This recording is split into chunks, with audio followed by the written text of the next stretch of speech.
panahon, ganito kayaman ang ating karagatan. Kung anong lago ng gubat sa ibabaw, siya namang lawak ng bahura sa kailaliman.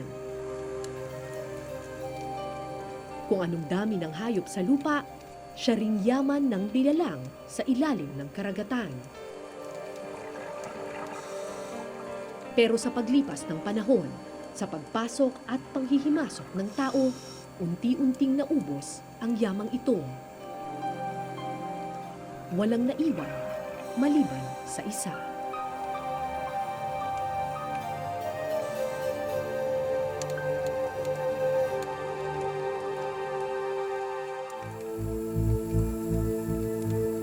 Ang Tubataha Reef ay isang natatagong paraiso sa ilalim ng karagatan.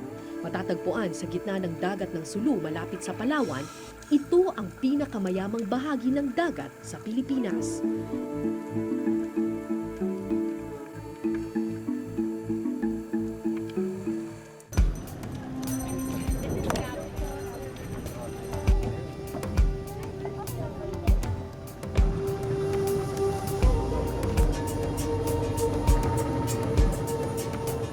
Sakay ng barkong Navorka, tinahak namin ang ruta patungong Tubataha. Ang Navorka ay isang research vessel na pag-aari ng WWF Philippines o World Wildlife Fund, isa sa mga NGO na nangangalaga sa Tubataha Reef.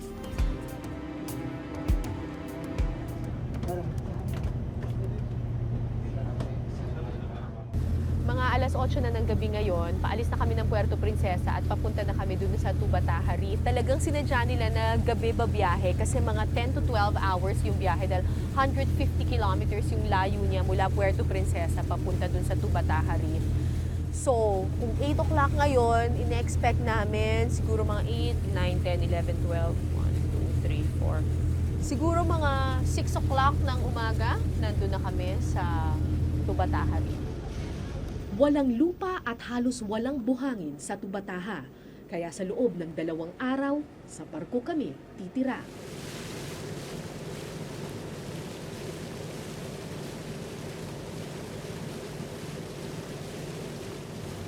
So, for 2 days and 2 nights, ito yung magiging bahay namin, yung Navorka. Ito yung pasilyo, para itong normal na bahay. Meron siyang kusina, meron siyang banyo, at syempre meron ding tulugan. Ito yung tulugan ko. Ayun, eto. Cowboy ang style natin dito. Dito ako sa taas. So, sana lang talaga hindi masyadong malakas yung alon para hindi ako mahilo. Ayos.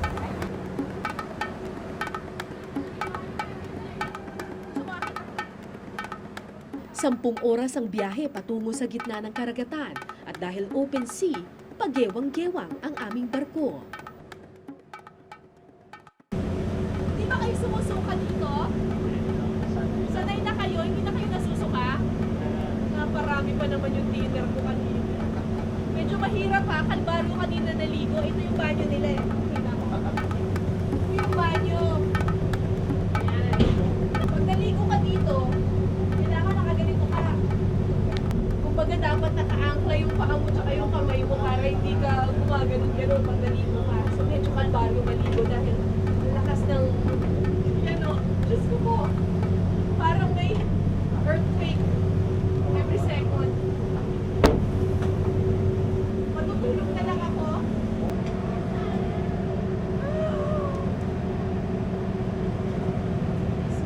Pero anumang pilit kong matulog, hindi ko magawa dahil umiikot ang aking paningin.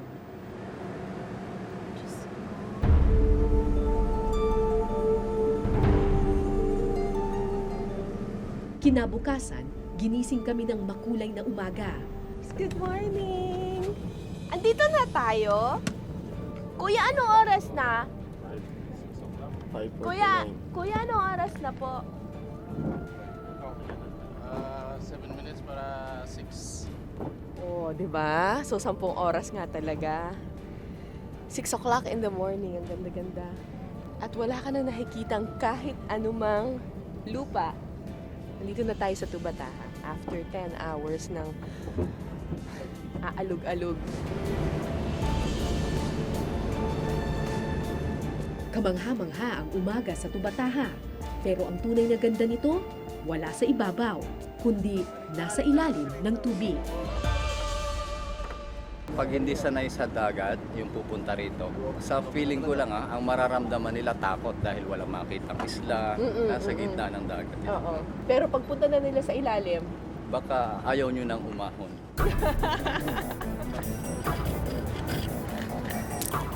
Kaya di na ako nagintay ng almusal, dumiretso na kami sa ilalim ng dagat.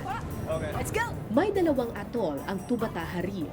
Ang una naming pakay, ang dive site na kung tawagin nila Wall Street dahil sa dami ng maliliit at malalaking isda na labas-masok dito. It's our first time, so let's make it safe and fun.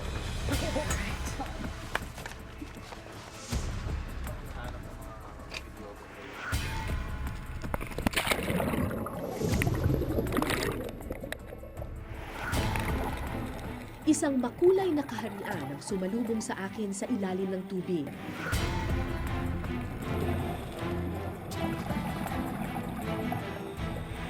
Sa lawak ng 97,000 hectares, sa Tubataha matatagpuan ang 360 species ng corals o kalahati ng lahat ng uri ng corals sa buong mundo.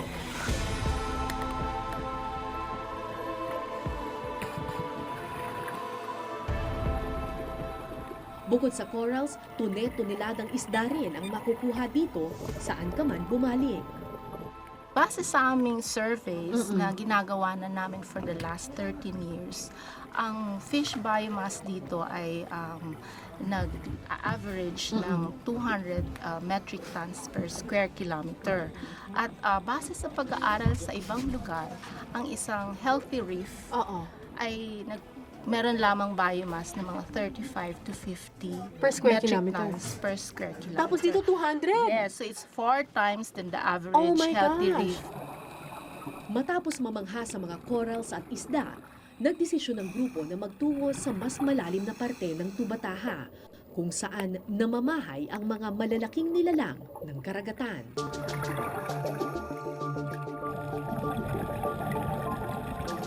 Sa linaw ng tubig, mahirap matansya kung gaano ka nakalalim.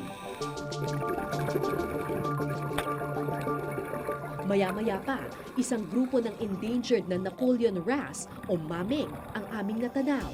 Sa mga nanditong isda, corals at iba pang marine life, mga malapit sa 200 niyan ay nasa endangered, rare or vulnerable na category, na conservation status. So pareho nung nakikita natin the last 2 days, yung mga maming, di ba? Endangered sila. Tapos yung mga whales and dolphins na meron dito, endangered din. Marami ring corals na nandito na nanganganib ng maubos. So ayaw naman siguro natin na sa ating watch na-extinct ang mga bagay na to, no? So we want to keep them alive. Isang Titan triggerfish naman ang natagpuan kong nagpapahinga sa isang bahura. Nilapitan ko ito at kinunan ng litrato, pero bigla na lamang itong humarap sa akin at akmang aatake.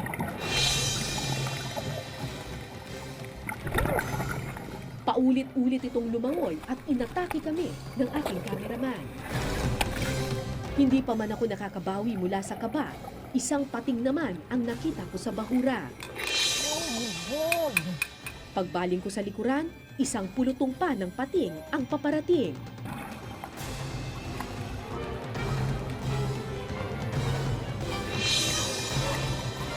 Labing-apat na uri ng pating ang naninirahan sa Tubataha, kasama na ang mabangis na tiger shark.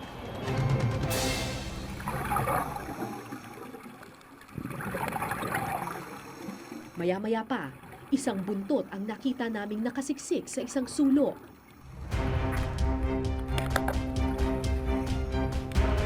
Nang lapitan ko ito, buntot pala ito ng isang white-tip shark. Kalmado at animoy natutulog ang pating, kaya laking gulat ko na lamang nang bigla itong gumalaw at humarap sa amin.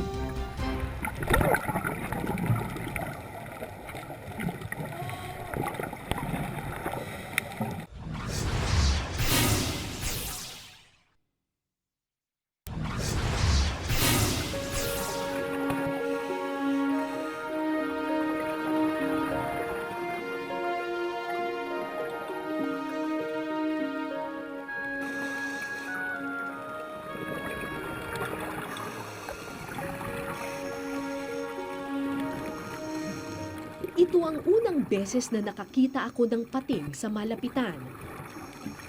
Kaya gano'n na lang ang takot ko nang bigla itong gumalaw. Pero imbis na umatake, kusang lumangoy papalayo ang pating.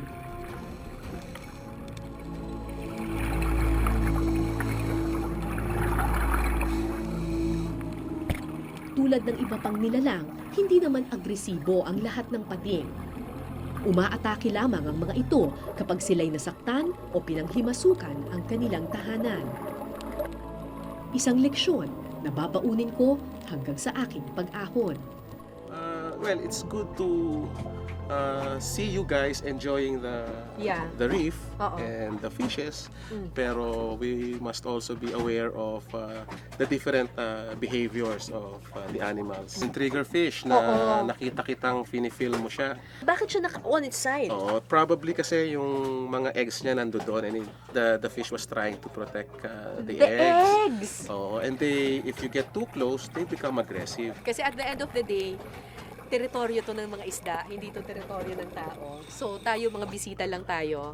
All the more na dapat respetuhin natin yung kung ano man yung kaharian na nakikita natin sa ilalim.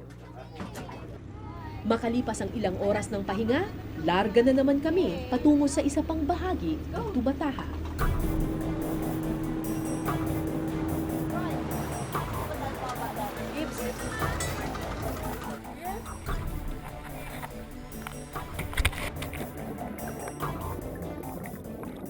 Malayan Wreck kung tawagin ang parting ito ng Tubataha. Noong dekada 70 kasi, isang barko ang lumubog sa bahaging ito.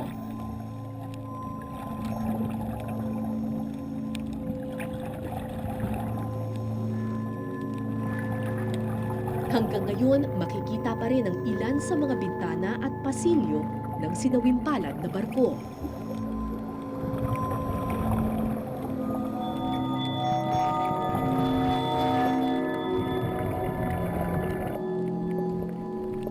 Binahaya na ito ng corals at nagsisilbi ng tahanan ngayon para sa mga isda ng Tubataha.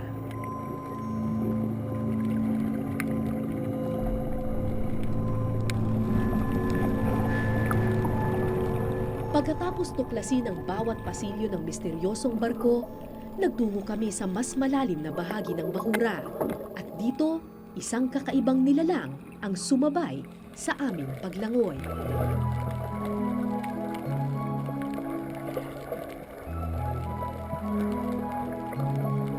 Halos kasing laki ng tao ang pakpak ng paging ito. Maamo at malumanay kumilos, namangha ako sa angkin nitong ganda.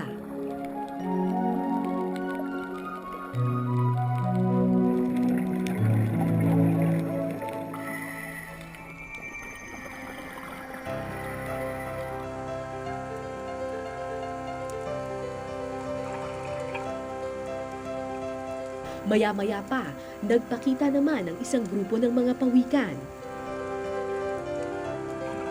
Endangered na ang ilang uri ng pawikan. Palibhas ay likas na maamo, marami sa kanila hinuhuli at pinapatay ng tao. Pero dito sa Tubataha, malaya silang nakakalangoy. This is an example of Philippine reefs long time ago, bago natin inubos yung pangisdaan sa malalapit sa, sa islands and all. Bago natin inubos, ganito rin ang itsura nila. Siya na lang ang natitirang example ng Philippine reefs.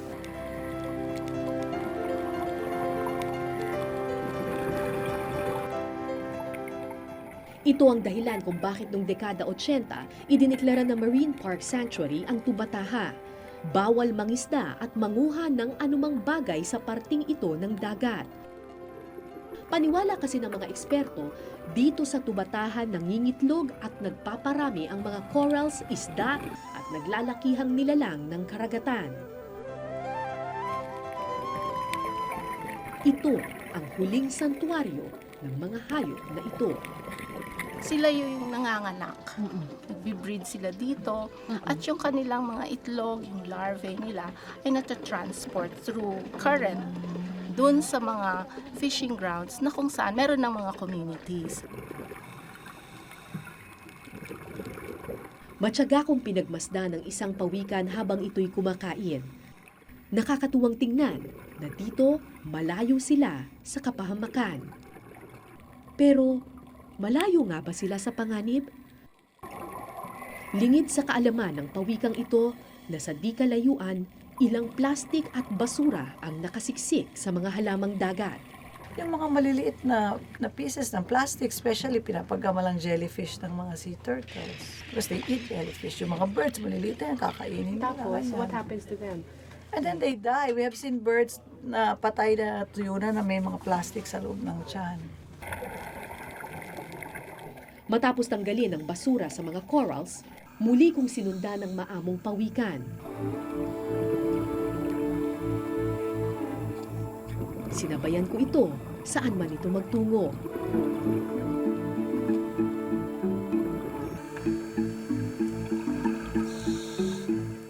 Dala ng aking pagkamangha, nakaligtaan kong paubos na pala ang hangin sa aking oxygen tank.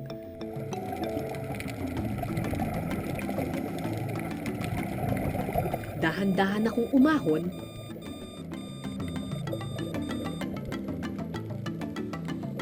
at awa ng Panginoon, ligtas naman akong umabot sa ibabaw. Pagkagat ng dilim, nagdesisyon kaming bumaba muli sa ilalim. 7 na. 7 o'clock ng gabi?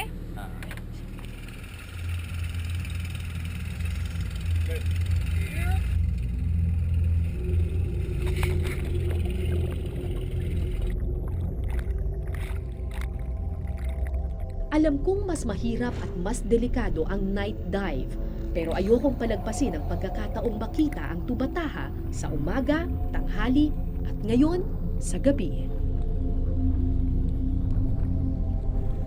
Maliban sa ilaw mula sa aming flashlight, halos bulag kami sa sobrang dilim.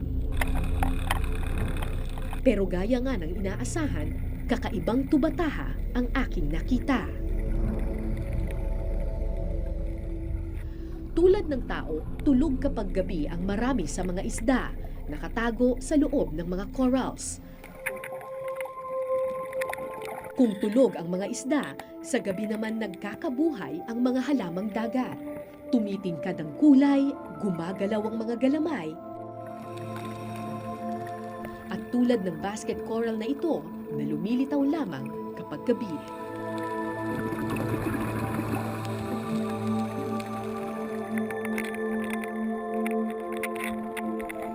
Paahon na kami nang madaanan namin ang isang mabuhanging parte ng karagatan.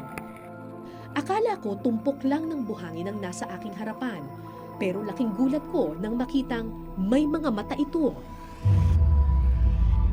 Isang uri ng stingray ang nakita naming natutulog sa buhangin.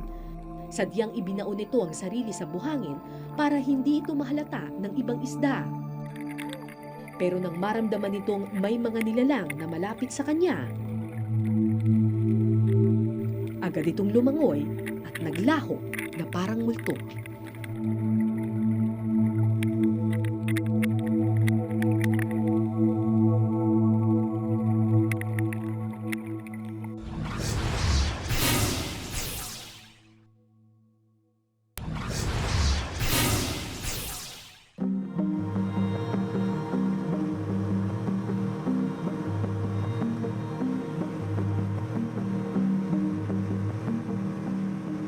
Ang salitang tubataha ay galing sa wika ng mga samal ng Mindanao na ang ibig sabihin, lupang lumulubog at lumilitaw kasabay ng alon.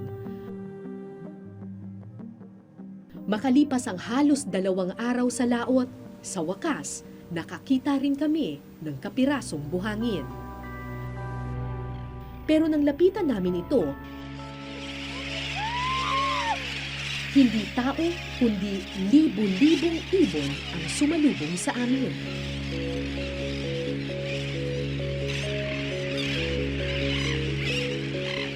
Bagamat ang Tubataha Reef, kilala siya doon sa yaman sa ilalim ng karagatan. Importante rin dito sa Tubataha yung mga patsi-patsi ng buhangin na pinamamahayan ng mga ibon, katulad nitong Bird Island na ito. Ang sabi nila, Ang mga ibon kasi ay barometer or indicator kung gaano kabuhay or kalusog or kayaman ang tubig sa ilalim. So, isipin nyo, ang islang ito ay parang salamin kung ano ang nasa ilalim.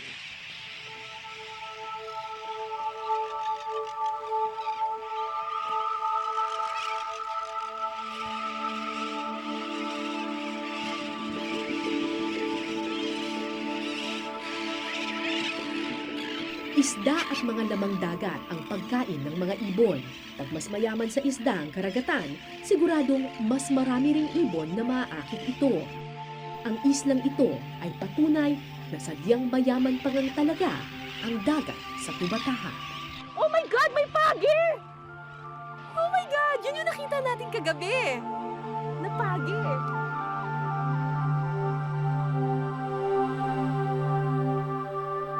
Oh, may turtle doon, eh!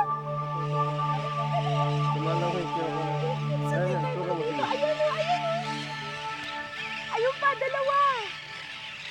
Nag-away sila. Mahigit 100 uri ng ibon ang matatagpuan sa Tubataha. Bagamat nananabik na kaming makatapak sa buhangin, bawal tumapak sa islang ito para maprotektahan ang mga ibon at mapanatili ang likas nitong ganda.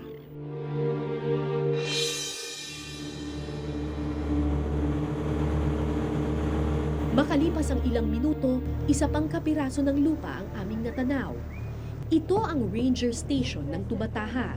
Dati kasi, maraming illegal fishermen na pumapasok sa Tubataha. So people started to come here. At ang masama, dahil malaki ang gastos sa pagpunta nila dito, kailangan bawiin nila yung kanilang kapital. So they would use cyanide and dynamite. Meron pang mga foreigners. Oo, may Taiwanese. Kaya noong 1988, idiniklarang National Marine Park ang Tubataha. Kinilala rin itong UNESCO World Heritage Site. Bawal mangisda at pumasok sa Tubatahan ng walang pahintulot. At sila ang 8 kawani mula sa militar at lokal na pamahalaan na naatasang magbantay at magpatrolya sa malawak na Tubataha. Okay. So ito yung radar nila dito sa ranger station.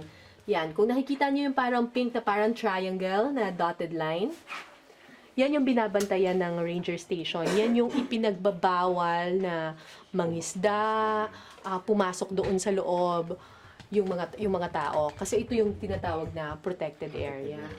O tapos, pag inano nyo na to, okay pa yan. Ang problema nila pag pumasok siya sa loob. Hahabulin nyo na yon. Meron pa kayong mga baril dito? Meron, ma'am. Meron. Hindi biro ang tumira sa gitna ng laot. Tubig ang pinakamalaki nilang problema. Ito lang yung ginagamit namin na fresh water. So ito, akala ninyo, galing siya sa ilalim ng lupa. Hindi po ito groundwater na parang bomba. Ito ay galing sa tubig ulan. Makikita ninyo dito, yung alulod nila dito. Dire-diretso yan. Bababayan sa isang tangke dun sa ilalim. Tapos hihigupin siya paakyat dito. Paano po pag hindi umuulan? Bali, tipid na yung kuwan namin tubig, ma'am. Lalo sa kumisan. Hanggang punas-punas na lang kami. Patay kang bata ka. Isa sa mga rangers ng Tubataha ay ang dating mangingisda na si Noel Vallena. Taga-Isla Cagayancillo si Noel, isang maliit na munisipalidad na nakakasakop sa Tubataha. Dati-rati raw, sagana sila sa kita dahil sa Tubataha sila nangingisda. Nung sinabi po nila na bawal na daw mangisda sa Tubataha, ano pong naramdaman ng mga tao? Ay, ma'am, ay sobrang lungkot talaga. Kasi ito lang sa Cagayancillo, talagang mahirap mga mga tao doon eh. Mahirap ang buhay. At saka yung isda lang ang hanap buhay. Tapos biglang pinagbawal dito. Pero ayon sa gobyerno at mga NGOs, Tubatahan na lamang ang natitirang santuaryo ng mga isda. Kung hindi nila ipagbabawal ang pangingisda dito, tiyak mawawalan ng binhi ang karagatan. Ano ba ang gusto ninyo? Makahuli kayo ng sangkatutak na isda sa loob ng isang araw o makahuli kayo ng sapat na dami ng isda sa mahabang panahon? Ang mga taong dating nangingisda sa Tubataha, siya na ngayong tanod ng dagat. Dahil dito, lalong dumami ang binhi at unti-unti nang nanunumbalik sa dati ang mga karagatan sa Palawan. Pero ilang ulit mang ipagbawal ng batas, meron pa ring nangangahas na mangisda sa Tubataha. So, yung isang ganitong jumbo, para mapuno ninyo, ilang araw? Kung doon ito sa Bataha, tanghali ito, wala na ito. Daming isda doon. Ilang oras lang. Oo. Pero pag dito po sa karaniwan, Ay, 1 linggo mo rin ito mapuno. 1 linggo bago. Katwiran ni namang Arturo, hindi raw nila alam na protected area na ang Tubataha. Pero ilang beses man silang mga tuwiran, ikinulong pa rin sila at pinagmulta. 10,000 piso kada mangingisda at kumpiskado pa ang kanilang bangka. Ay kung mahuli man nila yung doon, bigyan na lang nila ba ng penalty nga huwag na kayong umulit papunta rito. Ngayon, kung kukunin pa ng bangka mo, magbabayad ka pa, kukulungin pa ang tao. Hindi, ayaw ko rin ng kung sa akin lang. Parang masyadong mabigat. Oo, mabigat talaga. Katulad sa akin, isang kahit isang tuka lang, makukulan ako ng isang bangkay. Wala na ako paghahanap buhayan. Aminado ang gobyerno na mabigat ang parusa sa mga lalabag sa patakaran sa Tubataha. Pero mabigat man ang batas, dapat itong sundin. Nakakalungkot din, mahirap po din na ikukulong mo sila, yung mga anak nila, paano na. But, otherwise no one will respect regulation, di ba? So kahit mahirap, somebody has to do it. It has to be done. Tao o hayop, alin nga ba ang mas mahalaga? Ilang beses ko nang narinig ang debating ito, pero hindi naman ito usapin ng ano ang mas matimbang. Kung matututo ang tao na kumuha lamang ng sapat sa kanyang pangangailangan, malayang mabubuhay sa mundo ang hayop at ang tao.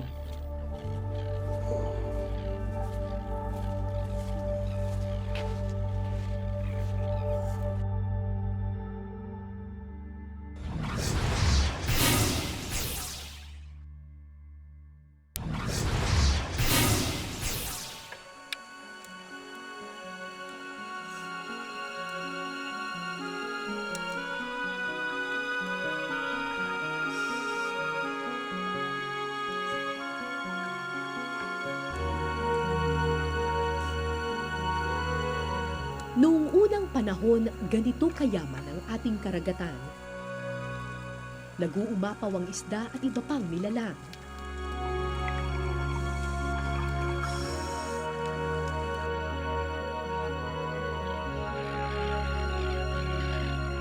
Sa pagdaan ng panahon, sana mapangalagaan ang yamang ito. Sana mapanatiling buhay ang natatagong paraiso, kung saan ang hayop at halaman malayang nabubuhay sa kanilang kaharian. Paminsan-minsan sisilip at magpaparamdam, magpapaalala na may kahati tayo sa mundong ito. Yung mga dolphins, hindi sila katulad ng mga ibang isda na merong gills.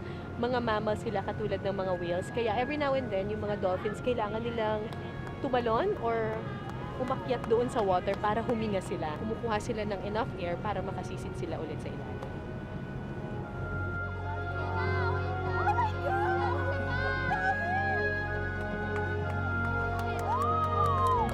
We are hoping to inspire others to take care of their little chunk of ocean because it can be like this, di ba? Pag idilagaan nila.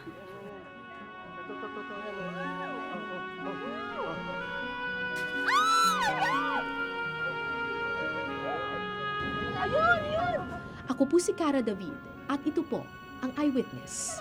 Tatalon ka! Oh.